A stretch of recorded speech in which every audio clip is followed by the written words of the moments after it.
Hello बच्चों, कैसे हो आप सभी। मैं शिव कुमार यूपीएससी के फाउंडेशन बैच में आपका स्वागत करता हूं।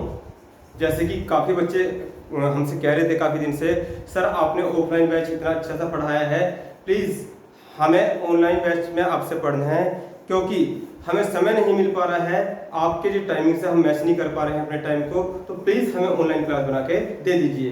क्योंकि 2024 में क्या है, 2024 में चुनावी क्षेत्र है और 2023 में काफ़ी वैकेंसी आनी है। तो एक बार हमारा जीएस पोर्शन अच्छी तरीके से स्ट्रॉन्ग हो जाए, बाकी सबको तो हम देख लेंगे, ठीक है। तो चिंता मत कीजिए, बाकी सब क्लासेस भी आपको ऑनलाइन मिल जाएंगी। अभी आज से हम स्टार्टिंग कर रहे हैं जीएस के बैच की, और समय समय पर जैसे आपकी डिमांड होगी हम मैथ्स, रीजनिंग और अन्य सब्जेक्ट को भी इस पर लेके आएंगे। तो आइए स्टार्ट करते हैं। सबसे पहले हम जीएस को समझते हैं। सबसे पहले हम सिलेबस को समझ लेते हैं कि किसी भी गवर्नमेंट जॉब के एग्जाम में सिलेबस क्या होता है। क्योंकि केवल एक जीएस पढ़ने से, केवल एक साइंस पढ़ने से, केवल एक मैथ पढ़ने से हमारा सिलेक्शन तो होने नहीं वाला। और यही होता है, बच्चों को सालों हो जाते हैं तैयारी करते करते, लेकिन उनका सिलेक्शन नहीं हो पाता, क्योंकि वो सिलेबस की को ही नहीं पहचान पाते, वो उस मर्म को ही नहीं पहचान पाते कि गवर्नमेंट जॉब का सिलेबस क्या है, गवर्नमेंट आखिर चाहती क्या है, गवर्नमेंट आखिर चाहती क्या है। देखिए ध्यान से सुनिए, सबसे पहली बात समझ लीजिए, आप क्या है, आपको लगभग 60 साल तक गवर्नमेंट जॉब करनी है। 60 साल तक गवर्नमेंट जॉब करनी है। तो गवर्नमेंट क्या चाहती है, गवर्नमेंट की जो एज देती है वो कहती है कि 18 वर्ष के यदि आप हो गए हैं तो क्या है, मैं आपका एक टेस्ट लूंगी और आपको गवर्नमेंट जॉब में सेलेक्ट कर दूंगी। तो लगभग 42 साल आपको गवर्नमेंट जॉब करनी है, लगभग 42 साल गवर्नमेंट जॉब करनी है। तो गवर्नमेंट 100-150 क्वेश्चन से ये निर्धारण कर लेती है, डिपार्टमेंट 100-150 क्वेश्चन से निर्धारण कर लेता है कि आप में वो एबिलिटी है या नहीं है। तो क्या करता है, वो आर्ट साइड से क्वेश्चन उठा के देता है, वो साइंस साइड से भी देता है, वो कॉमर्स से भी देता है, वो प्रत्येक वर्ग से लगभग 100-150 क्वेश्चन का एक एग्जाम पेपर बनाएगा और वो क्या करेगा, वो आपको सिलेक्ट कर लेगा। देखिए क्या करता है, आर्ट से उठाता है ज्योग्राफी, इकोनॉमिक्स, कॉन्स्टिट्यूशन, फिर फिजिक्स, फिर केमिस्ट्री, फिर बायोलॉजी, ठीक है, और ये क्या है, हिस्ट्री। तो यहां क्या है, जितना भी गवर्नमेंट जॉब का एग्जाम है, उस गवर्नमेंट जॉब के एग्जाम में क्या होता है, इस पोर्शन को सबको, भाई ये वाला पोर्शन तो कॉमर्स वाला पोर्शन हो गया छोटा सा, और ये क्या है, ये आर्ट वाला हो गया, ये आर्ट वाला हो गया, और ये क्या है, आर्ट वाला हो गया, यहाँ पर ये साइंस वाला हो गया। तो सारे पोर्शन को मिला के तो जीएस कहते हैं। इतने दिन तैयारी करते हुए आपको हो गया है, आपने यही नहीं देखा, जीएस तो जान जाते हैं, जीएस की फुल फॉर्म कोई पूछेगा क्या है, जनरल स्टडीज, सामान्य अध्ययन, लेकिन जीएस के अंतर्गत किन किन सब्जेक्टों को हमें पढ़ना होता है। तो जीएस के अंतर्गत बेटे आपको ये 7 सब्जेक्ट 1 2 3 4 5 6 7 ये 7 सब्जेक्ट आपको कराए जाएंगे। अब यदि गवर्नमेंट जॉब के एग्जाम की बात करें, वो 42 साल आपसे सेवा लेना चाहती है, 42 साल सेवा लेना चाहती है, तो और क्या देती है, वो मैथ्स देती है, वो रीजनिंग देती है, और वो क्या देती है, लैंग्वेज देती है, ठीक है।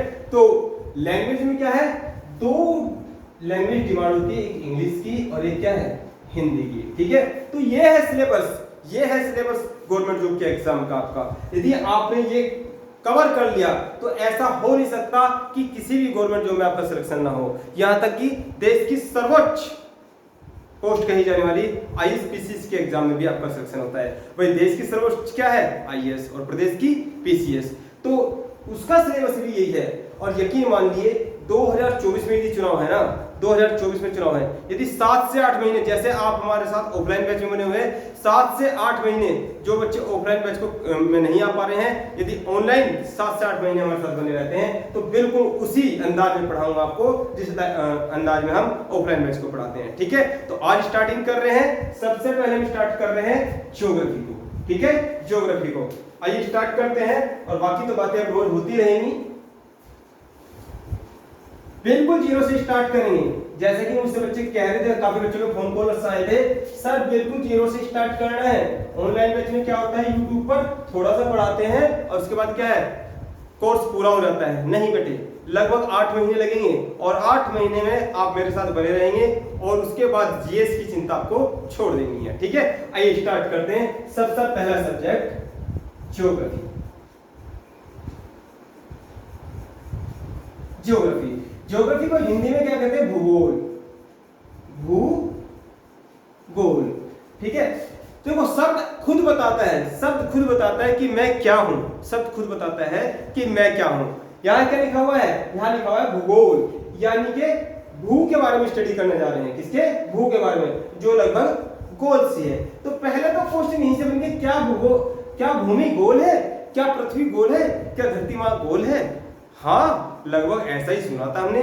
और आज इस भ्रांति को क्लियर करेंगे कि भू का आकार कैसा है, जिस धरा पर हम रहते हैं, जिस धरती माँ पर हम रहते हैं, उसका आकार कैसा है। ठीक है, तो सबसे पहले इस ज्योग्राफी को समझते हैं। ज्योग्राफी क्या है? तो ज्योग्राफी में जियो का मतलब होता है GEO।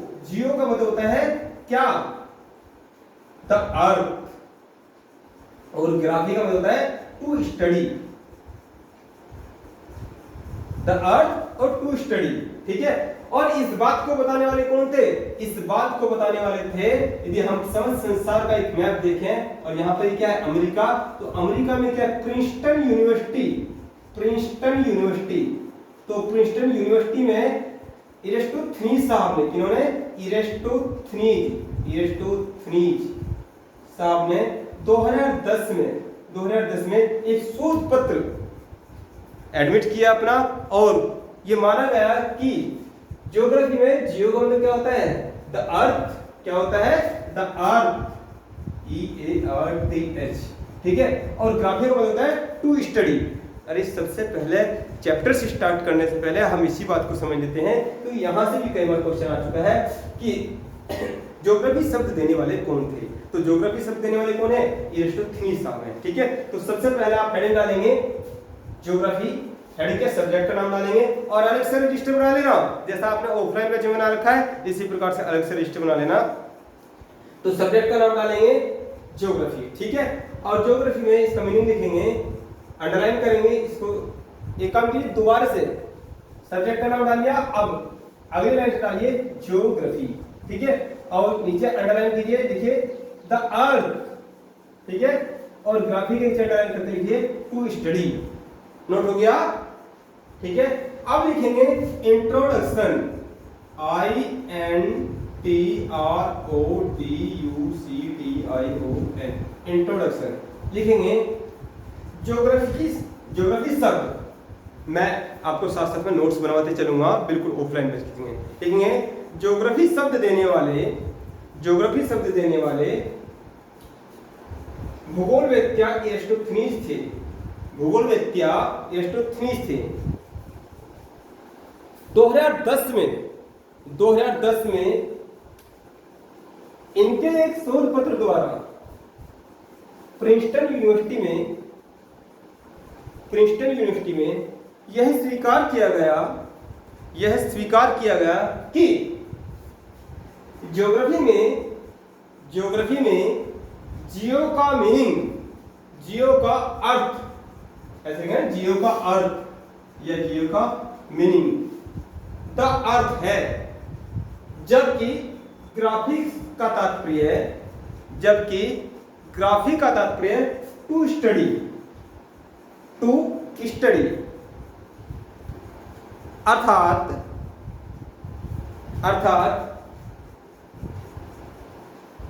ज्योग्राफी शब्द से तात्पर्य अर्थ के बारे में, पृथ्वी के बारे में अध्ययन करने से है। ठीक है, देखिए अब इसमें जो समस्या आएगी ऑफलाइन बैच में, तो क्या कहते हैं? सर दोबारा बता दीजिए। आप वीडियो को पॉज कर लीजिए, थोड़ा सा रोक लीजिए और दोबारा से देख लीजिए। ठीक है, पर मैं आपके साथ साथ चलूंगा, आपको आराम से लिखवाता चलूंगा। हो गया?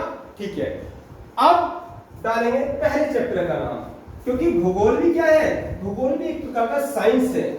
इसमें जो आपको पहले बातें बताएंगे, वो बातें आपको आगे क्या करेंगी? बेस का काम करेंगी। वो क्या करेंगी? बेस का काम करेंगी। तो पहले चैप्टर का नाम डालेंगे, स्टेप बाय स्टेप ही चलेंगे हम। पहले चैप्टर का नाम डालेंगे जियोमॉर्फोलॉजी, GEOMORPHOLOGY।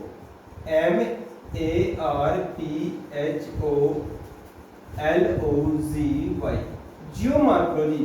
पहले चैप्टर का नाम जियोमॉर्फोलॉजी। ठीक है। कुछ बच्चे सोच रहे होंगे कि सर इंग्लिश में पढ़ा रहे हैं क्या? नहीं बेटे, हम आपको बाइलैंग्वेज पढ़ाएंगे, इंग्लिश और हिंदी दोनों में, आपको कोई समस्या नहीं आने वाली है। तो समझिए जियोमॉर्फोलॉजी। तो जियोमॉर्फोलॉजी का मतलब क्या है? जियो का मीनिंग तो मैं आपको अभी बता चुका हूं, भू, अभी तो बताया है, भूमि। मार्फो का मतलब होता है आकृति। क्या होता है? आकृति। और लॉजी का मतलब होता है स्टडी। लॉजी का मतलब क्या होता है? स्टडी। और स्टडी भी कैसी? क्रमबद्ध तरीके से। कैसी? क्रमबद्ध तरीके से। और क्रमबद्ध तरीके से स्टडी करने को क्या कहते हैं? साइंस कहते हैं। क्या कहते हैं? साइंस कहते हैं। तो भू आकृति विज्ञान क्या है? पहले चैप्टर का नाम भू आकृति विज्ञान। यानी कि हमें क्या करना है? हमें भू के बारे में पढ़ना है। क्या करना है? हमें पृथ्वी के बारे में पढ़ना है। ठीक है। और वो भी कैसा पढ़ना है? क्रमबद्ध तरीके से पढ़ना है। तो सबसे पहले यहाँ पे हेडिंग डालेंगे परिचय। क्या डालेंगे? परिचय। इंट्रोडक्शन डाल लो, परिचय डाल लो, एक ही बात है। ठीक है। तो इसमें डालेंगे परिचय। क्या पढ़ने वाले हम जियोमॉर्फोलॉजी में? लिखेंगे 10 लगाकर, जियोमॉर्फोलॉजी में या भू आकृति विज्ञान अध्याय के अंतर्गत हम भू आकृति संरचना और क्रियाओं। अब जब आपने क्रियाओं लिखा, क्रियाओं, ठीक है, तो ब्रैकेट में लिखेंगे क्रिया कौन सी? भूकंप। आप लिखिए सबसे पहले प्लेट टेक्टोनिक।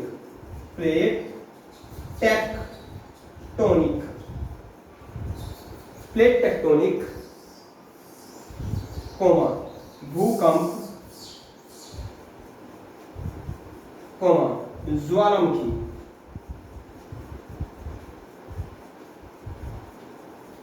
ज्वालामुखी।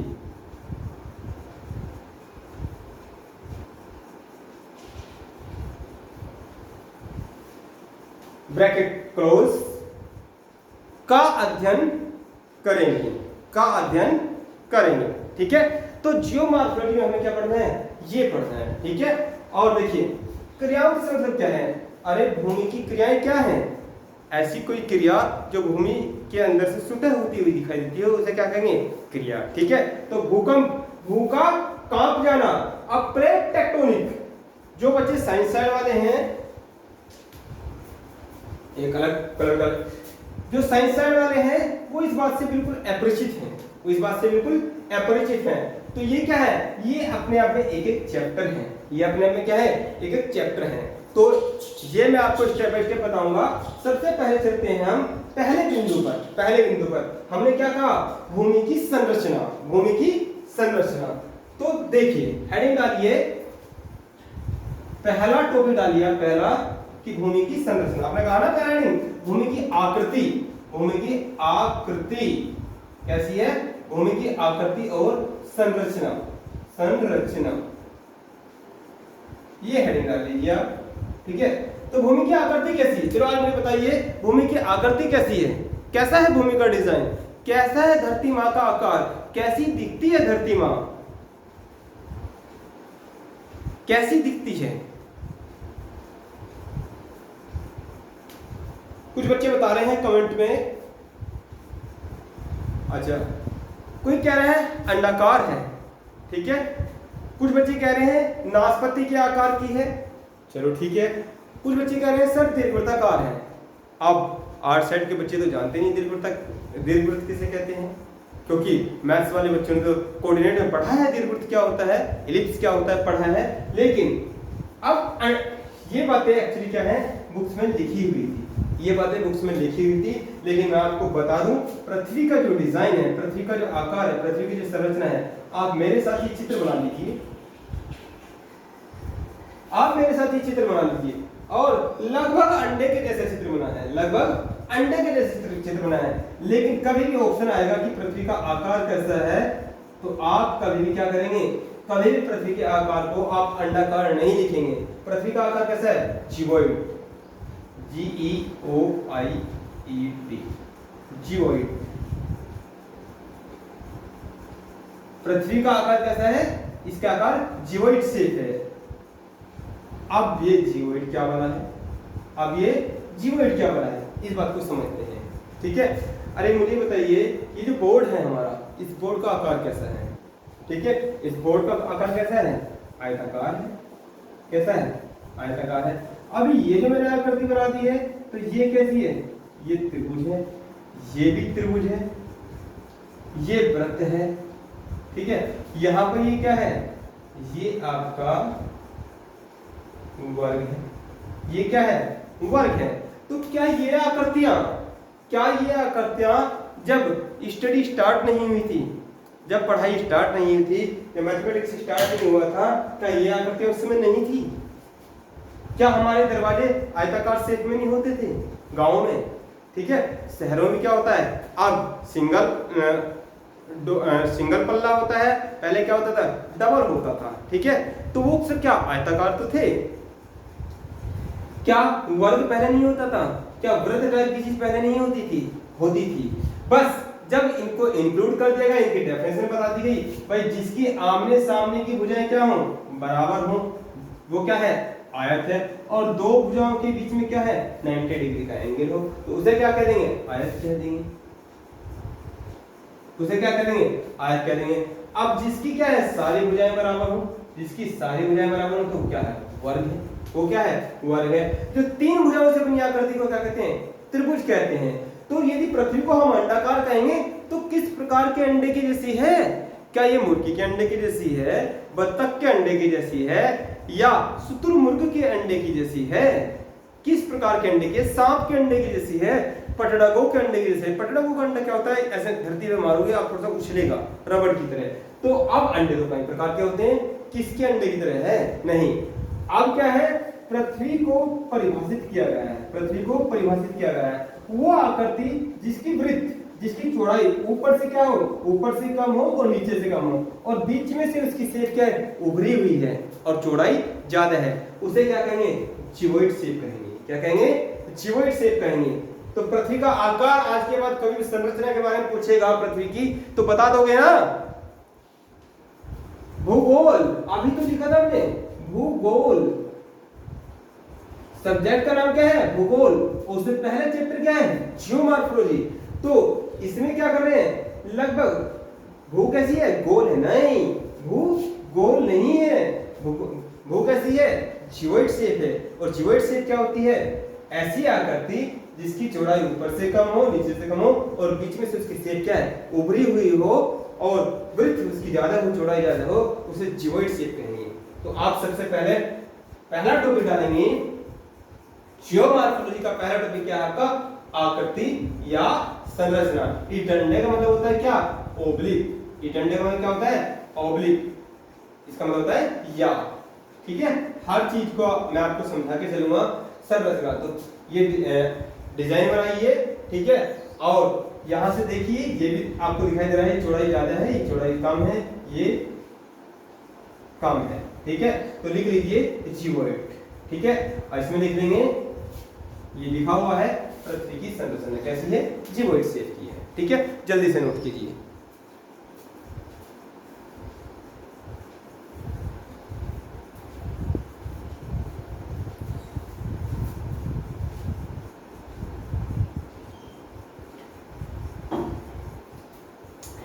अब समझते हैं पृथ्वी को। अब समझते हैं हम पृथ्वी को।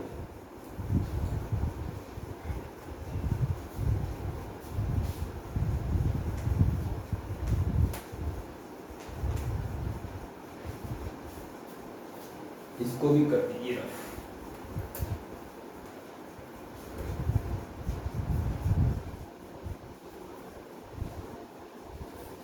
देखिए पृथ्वी, तो फिर डालेंगे पृथ्वी। तो पृथ्वी को जो हम करते हैं, पृथ्वी को हम दो प्रकार से समझ सकते हैं। एक तो पृथ्वी का ऊपरी भाग, एक क्या है? ऊपरी भाग, और एक क्या है? आंतरिक भाग।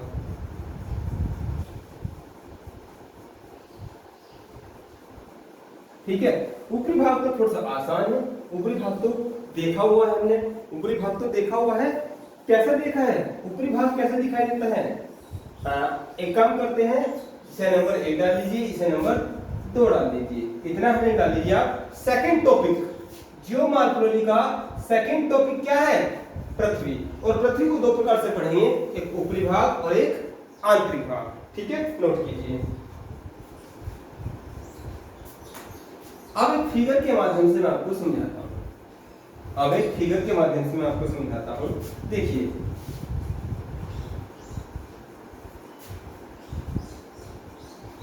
यहां पर ये क्या है? पर्वत है। ये क्या है? पठार है। ये क्या है? पेड़ है। ये कौन है?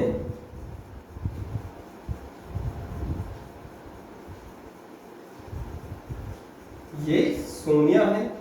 ये कौन है? सोनिया है। और ये कौन है? ये सोनू है। ये कौन है? सोनू है। यानी कि ये कौन है? ये मेल है, ये फीमेल है, ये मेल है। ठीक है, और इस प्रकार से हम देखते हैं ऊपर से पृथ्वी दिखाई देती है। अरे ये मनुष्य भी तो पृथ्वी का ही भाग है, इसे कहते हैं मानव भूगोल। इसे क्या कहते हैं? मानव भूगोल। तो इस प्रकार से कहीं पर्वत, कहीं पठार, कहीं मैदान, कहीं व्यक्ति, इस प्रकार से हमें धरा पर दिखाई देता है। और यदि हम बात करेंगे, यदि हम बात करें कहीं कहीं से क्या है, थोड़ा ऊंचा नीचा स्थान हमें देखने को मिलता है। इसमें क्या भरा रहता है? इसमें जल भरा रहता है। ये थोड़ा सा पोर्शन और बढ़ाएंगे हम थोड़ा सा, ठीक है, इसमें भर देते हैं जल, इसमें हम जल भर देते हैं। तो देखते हैं ये क्या है? ये सब क्या है?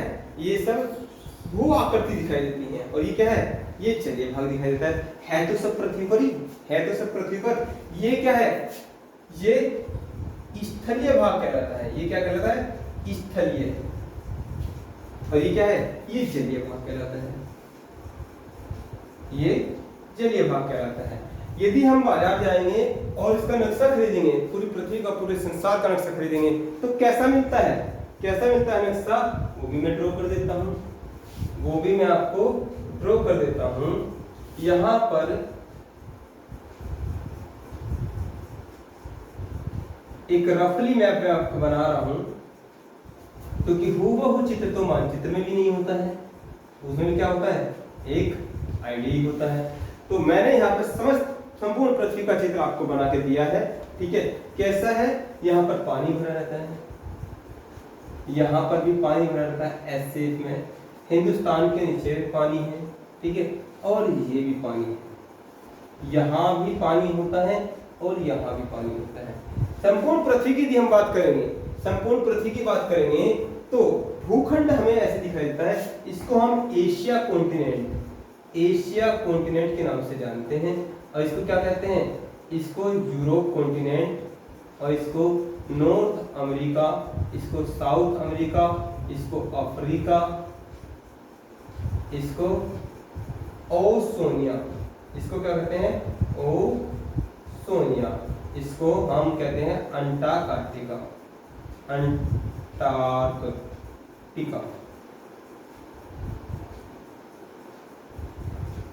Antarctica continent. यानी कि इन सब में क्या जोड़ देंगे? महाद्वीप।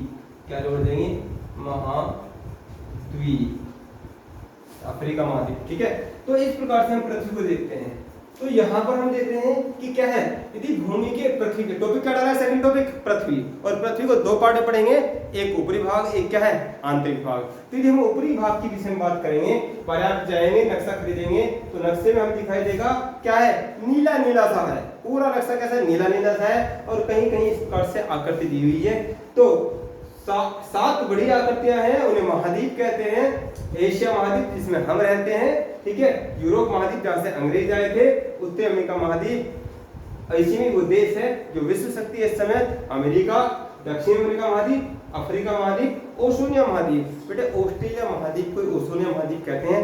आगे चल के मैं आपको बताऊंगा कि क्यों मैंने ओशोनिया महाद्वीप लिखा है, क्यों ऑस्ट्रेलिया महाद्वीप नहीं लिखा है। ये क्या है, अंटार्कटिका महाद्वीप, जो बर्फ से आच्छादित रहता है। मानव यहाँ बहुत कम रहता है, केवल यहाँ वैज्ञानिक ही जाते हैं। ठीक है, उसके विषय में जानकारी लेंगे स्टेप बाय स्टेप। तो ऊपर से कैसे दिखाई देती है, भूमि ऐसी दिखाई देती है। ठीक है, तो सबसे पहले आपने डालेंगे ऊपरी भाग, सबसे पहले क्या डालेंगे, ऊपरी भाग। ठीक है, अब ऊपरी भाग के विषय में यदि हम जानकारी लें तो पृथ्वी ऐसी जो हमें दिखाई देती है, ऐसी स्टार्टिंग में नहीं थी, ऐसी स्टार्टिंग में नहीं थी।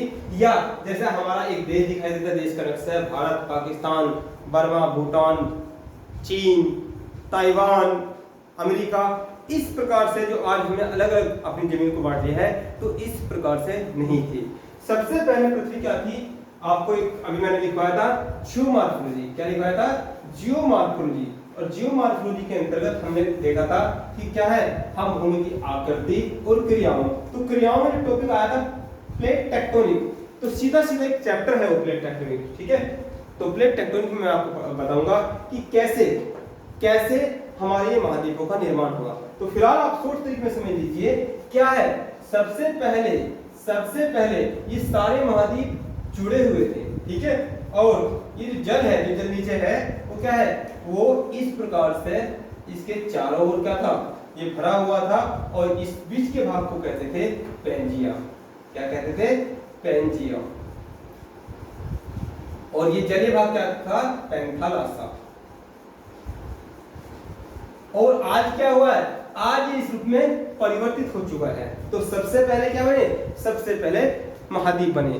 तो ये क्या है, पानी कहाँ भरा जाएगा, पानी नीचे स्थान में भरा जाएगा। जो नीचे का स्थान है पानी, जो ऊपर का स्थान है क्या है, वो महाद्वीप। ठीक है, तो यदि हम ऊपरी भाग के विषय में हम नोट्स बनाए अपने, पहले लिखिए सबसे पहले ऊपरी भाग, और उसमें फर्स्ट हेडिंग डालेंगे ऊपरी भाग में प्राथमिक प्रकार के उच्चावच। प्राथमिक प्रकार के उच्चावच। उच्चावच, अब ये उच्चावच क्या होता है, उच्चावच होता है ऊंचा और नीचा, यानी कि वो स्थान जहां जल भरा हुआ है वो नीचे रहेगा। तो प्राथमिक प्रकार के उच्चावच, सबसे पहले ऊपरी भाग में किस चीज का निर्माण हुआ, डायरेक्ट क्वेश्चन आया हुआ है। ठीक है, डायरेक्ट क्वेश्चन आया, लिखेंगे महासागर। क्या लिखेंगे, महासागर व महाद्वीप। महाद्वीप, महासागर व महाद्वीप, या महाद्वीप व महासागर। तो प्राथमिक प्रकार के उच्चावच में किसको रखेंगे, महाद्वीपों को। सबसे पहले महाद्वीपों का निर्माण हुआ। अच्छा, कुछ बच्चों के दिमाग में क्वेश्चन आ रहा होगा, सर ये पृथ्वी एक थी, अब ये क्या टूट के ऐसे एशिया महाद्वीप बना, तो कैसे बना, हमें बताइए प्लीज। तो बेटे पेशेंस रखिए, आप पेशेंस रखिए।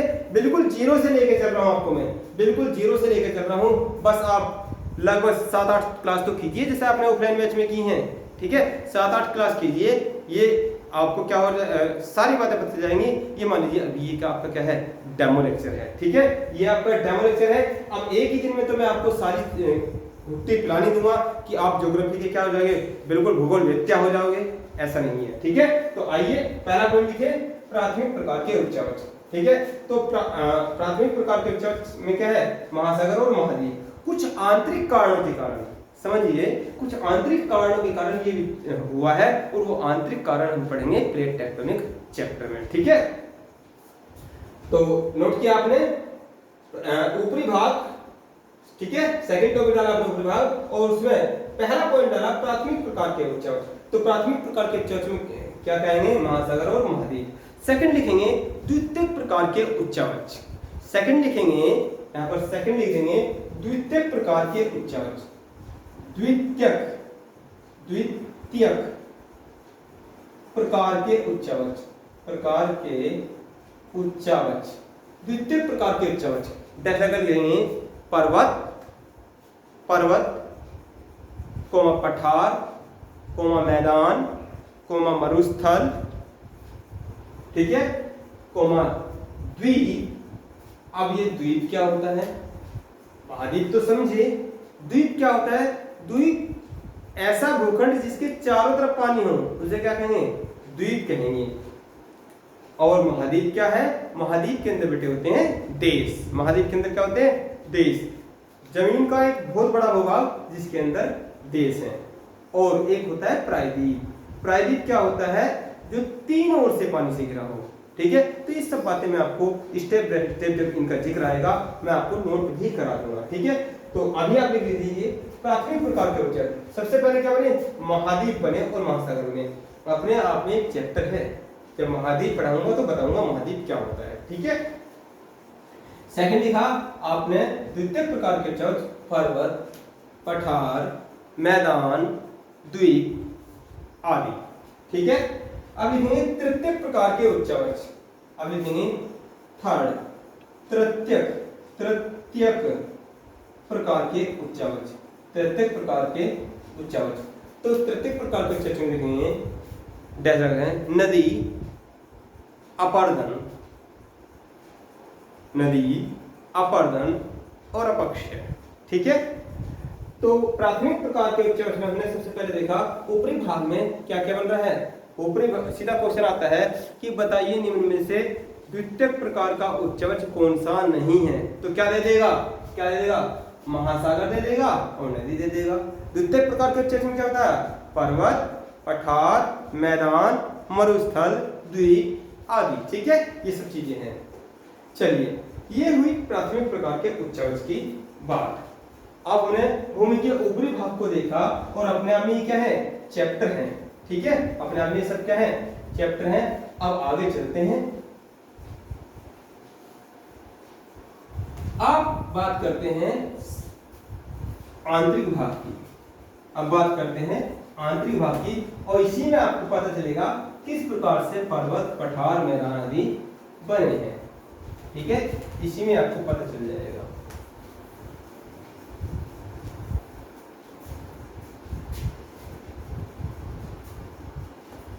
सेकंड डाल लीजिए पृथ्वी का आंतरिक भाग। पृथ्वी का आंतरिक भाग, पृथ्वी का आंतरिक भाग। ठीक है, देखिए पृथ्वी का आंतरिक भाग को हम पढ़ सकते हैं। पृथ्वी के आंतरिक भाग को दो प्रकार से देख सकते हैं। एक तो प्राकृतिक तत्वों के आधार पर, प्राकृतिक तत्वों के आधार पर, ठीक है, और एक अप्राकृतिक तत्वों के आधार पर। अप्राकृतिक तत्वों के आधार पर, अप्राकृतिक तत्वों के आधार पर। अब देखिए प्राकृतिक तत्वों के आधार पर यदि हम देखते हैं तो पृथ्वी बिल्कुल सिंपल भाषा में समझते हैं, बिल्कुल सिंपल भाषा में समझते हैं। देखो पृथ्वी कैसी दिखाई देती है? पृथ्वी लगभग गोल सा चित्र आपने देखा है किसी भी ऑफिस में, किसी भी स्कूल में आपने देखा होगा। क्या होता है इसमें? होता है कि एक गोल सा चित्र होता है। ठीक है, आप देखते हैं ये गोल सा चित्र है और क्या है? कहते हैं ये पृथ्वी का चित्र है। अब ऐसे ही गोल सा चित्र क्या होता है? ऐसे गोल सा तरबूज भी होता है। गोल से क्या होता है? तरबूज भी होता है। ठीक है, तो हम तरबूज को बेस मानकर समझते हैं। जब आप तरबूज खरीदने के लिए जाते हैं, जब तरबूज खरीदने के लिए जाते हैं, तरबूज क्या होता है? बड़ा होता है। तो क्या हम इतने बड़े तरबूज को एकदम खरीद के लेते हैं? पहले देखते हैं क्या ये मीठा है या नहीं है। तो क्या कहते हैं? अरे तरबूज कैसे दे रहे हैं? तो बोलता है तरबूज बाबूजी मीठा है, ले जाइए। नहीं, पहले चेक करवाओ। तो चेक करने के लिए क्या देता है? चेक करने के लिए वो टंकी लगा देता है। चेक करने के लिए क्या करता है? टंकी लगा देता है। कहता है बाबूजी खा के देख लीजिए, मीठा हो तो ले जाना, नहीं तो क्या होगा? नहीं तो हमारे पास है। ठीक है, तो वो जो टंकी लगा के देता है, यदि मीठा है, हाँ भाई कोई बात नहीं, अब एक काम करो, आप 2 घड़ी तरबूज तोल दो, क्योंकि तरबूज क्या होता है? लगभग 5 किलो का, 2 किलो का कम से कम होता है। तो पूरा परिवार खाएगा आराम से। 2 घड़ी ले लिया। ठीक है, जब ले लिया तो क्या हुआ? अब यहाँ से तरबूज हमने ले लिया तो ऐसे फाक काट के देता है। ऐसी इसी आधार पर मैं आपको पृथ्वी के आंतरिक भाग को बताऊंगा। ठीक है, पृथ्वी के आंतरिक भाग को बताऊंगा। अब देखिए पृथ्वी को जो सर्च करने की कोशिश करी, पृथ्वी को कई लोगों ने सर्च करने की कोशिश की गई, लेकिन सभी लोग क्या हुए? नाकाम हुए। सभी लोग क्या हुए? नाकाम हुए। अब क्यों? पृथ्वी क्या है? एक सजीव पार्ट है। पृथ्वी क्या है? एक सजीव पार्ट है। जैसा हमारे कभी जख्म हो जाता है, जब पृथ्वी को डगिंग करते हैं, पृथ्वी को खोदते हैं, तो उसके धीरे धीरे घाव भर जाता है, जैसे हमारा जख्म भर जाता है। तो इस प्रकार से जब कई प्रयास हो गए, कई प्रकार के फावड़े, कई प्रकार की जेसीबी से, आधुनिक मशीनों से पृथ्वी की खुदाई की गई, तो आज तक ऐसा हो नहीं पाया कि पृथ्वी को कोई आर पार खोद के चेक करके देख सके कि ये कैसी है, ये अंदर से कैसी है। हेडिंग क्या डाला है? पृथ्वी का आंतरिक भाग। तो एक वैज्ञानिक हुए हैं, भूगोलविद क्या हुए हैं, कौन? स्वेज। तो स्वेज ने क्या काम किया? एक भूमि के अंदर से होने वाली क्रिया, भूमि के अंदर से होने वाली क्रिया के आधार पर भूमि के आंतरिक भाग की व्याख्या की है। क्या किया है इन्होंने? क्या बताया है कि जो भूमि है वो अंदर से कैसी है। तो इन्होंने बताया, इन्होंने इसकी विकल्प काटकर एक चित्र दिया है और बताया है भूमि अंदर से क्या है। भूमि अंदर से इन्होंने 3 पार्ट से बांट दी है, 3 भागों में बांट दी है, और बताया कि ये जो बीच का भाग है ये बहुत गर्म है भाई। इसमें सब चीज क्या है? लिक्विड फॉर्म में है। सब चीज क्या है? लिक्विड फॉर्म में है। और इसको इन्होंने मैग्मा नाम दिया। इसको क्या दिया? मैग्मा नाम दिया। मैग्मा क्या नाम दिया? मैग्मा। भूमि के ऊपरी भाग को इन्होंने क्रस्ट कहा है, क्रस्ट, ठीक है। और इस आंतरिक भाग को इन्होंने क्या कहा है? इस सेंटर वाले भाग को इन्होंने क्या कहा है? कोर कहा है। क्या कहा है? कोर, ठीक है। अब क्या होता है, कई बार बच्चे क्या करते हैं, टारगेट बना लेते हैं कि भाई अभी क्या है 2024 में वैकेंसी आ रही है और 2023 में हम अच्छी तरीके से मेहनत करके क्या करेंगे, एग्जाम क्रैक कर देंगे। तो साइंस का बच्चा भी लग जाता है, आर्ट का बच्चा लग जाता है, कॉमर्स का बच्चा लग जाता है और मार्केट से कोई किताब खरीद लेते हैं। एक्चुअली क्या होता है, मार्केट से किताब खरीदकर आप आराम से उसमें सक्सेस तो हो जाओगे, आप एग्जाम निकाल भी सकते हो, नहीं भी निकाल सकते, लेकिन आपके अंदर वो समझ होनी चाहिए। जैसे कि छोटे एग्जाम के लिए एक बुक मानी जाती है ल्यूसेंट। ल्यूसेंट में यहाँ पर क्या दिया गया है, इस पोर्शन का नाम क्या दिया हुआ है?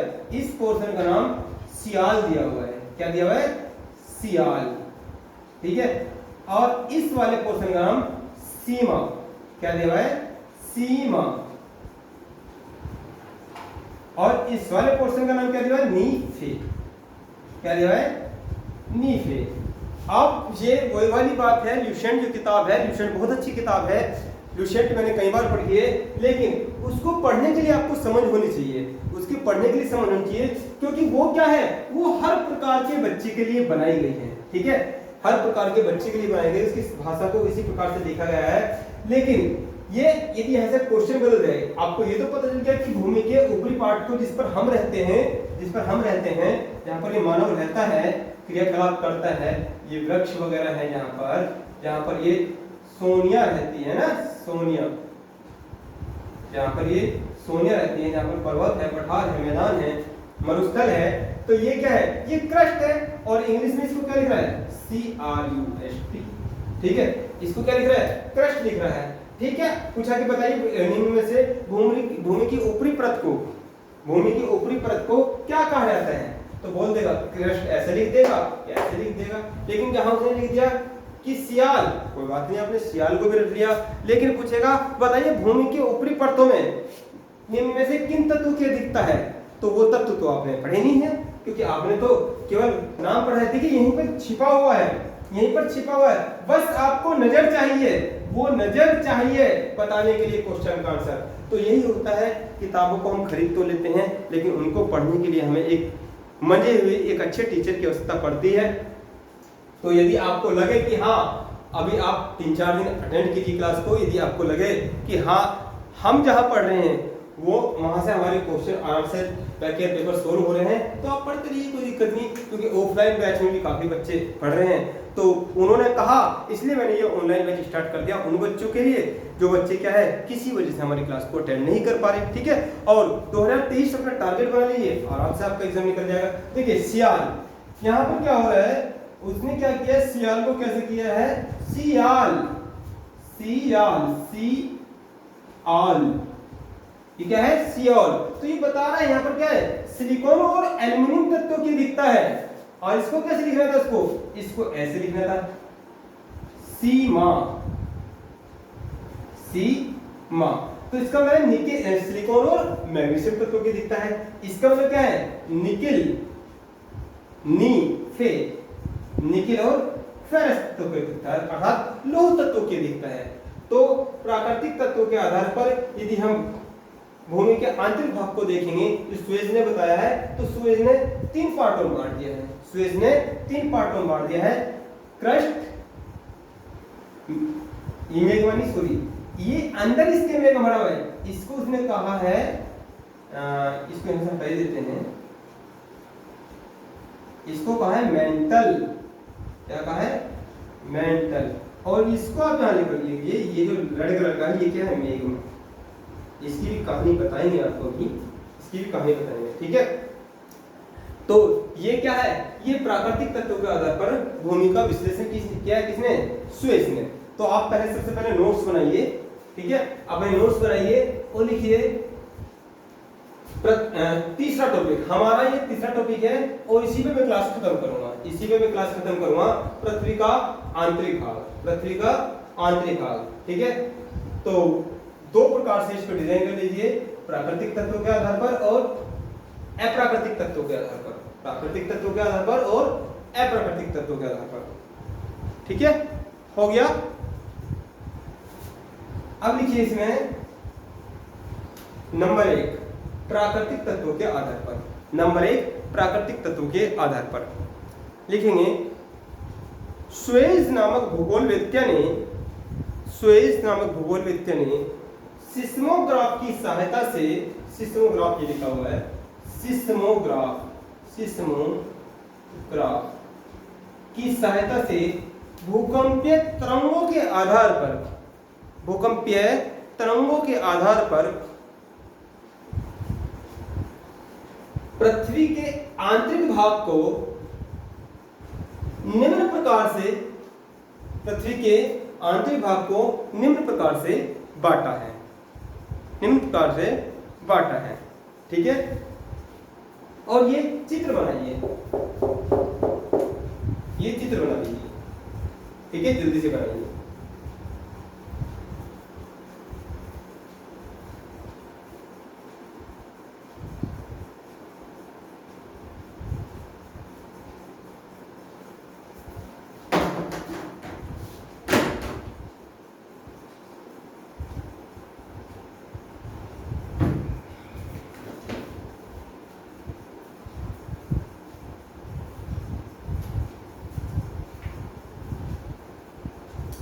ठीक है, अब लिखिए पहला पॉइंट इसमें,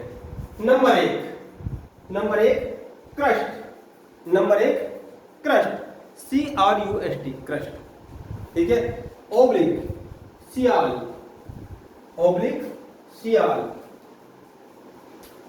और ब्रैकेट में लिख देंगे आप CIAL, सॉरी SIL, ओब्लिक भूपर्पटी, भूपर्पटी, ओब्लिक ऊपरी भाग, ये सब क्या है, ये सब वो वाला पार्ट है जिस पर हम कहते हैं। तो डेल्टा का लिखेंगे इसमें, भूमि के सबसे ऊपरी भाग को, भूमि के सबसे ऊपरी भाग को क्रस्ट कहा जाता है, क्रस्ट कहा जाता है। इसमें सिलिकॉन और एल्यूमिनियम, इसमें सिलिकॉन और एल्यूमिनियम, इसको बोलते हैं एल्यूमिनियम,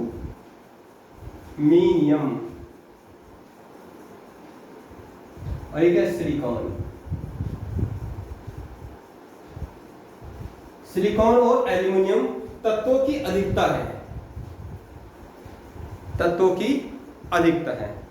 इस परत का स्वभाव, इस परत का स्वभाव चुंबकीय, इस परत का स्वभाव अम्लीय है, कैसा है, अम्लीय है। अब ये अम्लीय और क्षारीय क्या होता है ये भी मैं आपको बताऊंगा, ठीक है। फिलहाल आप लिख लीजिए, इस परत का स्वभाव कैसा है, अम्लीय है। नंबर 2 क्या है, मेंटल, दूसरी परत को क्या कहा, मेंटल या सीमा या मध्य परत, मध्य परत, ठीक है। डैश लगा इसमें लिखेंगे द्वितीय परत को मेंटल कहा गया है। द्वितीय परत को मेंटल कहा गया है। इसमें सिलिकॉन और मैग्नीशियम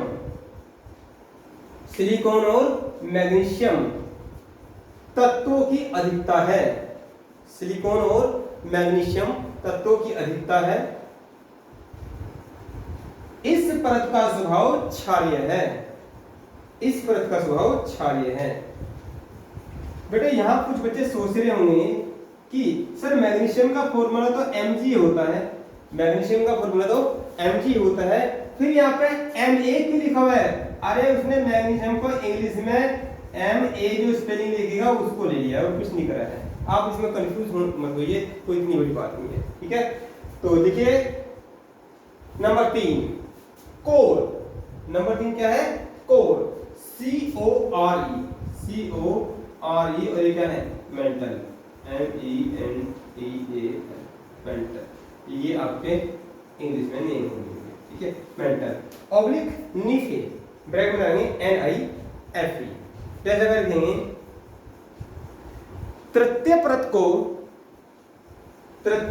को अर्थात आंतरिक परत को कोर कहा गया है। कोर कहा गया है। इस परत में निकिल और फेरस तत्वों की अधिकता है। इस परत में निकिल और फेरस तत्वों की अधिकता है। इस परत का स्वभाव चुंबकीय है। कैसा है? इस परत का स्वभाव चुंबकीय है। आज पहला दिन था तो आज ताकि आपको लेक्चर लंबा ना लगे, और ये मान लीजिए लगभग 1 से 1.5 घंटे की क्लास आपकी पर डे होगी, ठीक है। बिल्कुल ऑफलाइन मोड में, जैसा हम ऑफलाइन में पढ़ाते हैं वैसा ही पढ़ाएंगे, निश्चिंत रहिए। और लगभग 7 से 8 महीने आपको बने रहना है। 2023 टारगेट बना लीजिए, 2023 टारगेट बना लीजिए। 2023 में आपको जॉब लेनी ही लेनी है, ठीक है। और बिल्कुल 7 से 8 महीने बने रहिए। और ये मान लीजिए लगभग 3 दिन की क्लास में आपको ये पता चल जाएगा कि आने वाले एग्जाम के लिए हमारे तर्कस में तीर नहीं ब्रह्मास्त्र होंगे। क्या होंगे? ब्रह्मास्त्र होंगे। तो यहीं पर मैं आपकी क्लास को ओवर करता हूं, और कल की क्लास बड़ी महत्वपूर्ण होने वाली है, आप जरूर अटेंड कीजिए, ठीक है। ओके, धन्यवाद।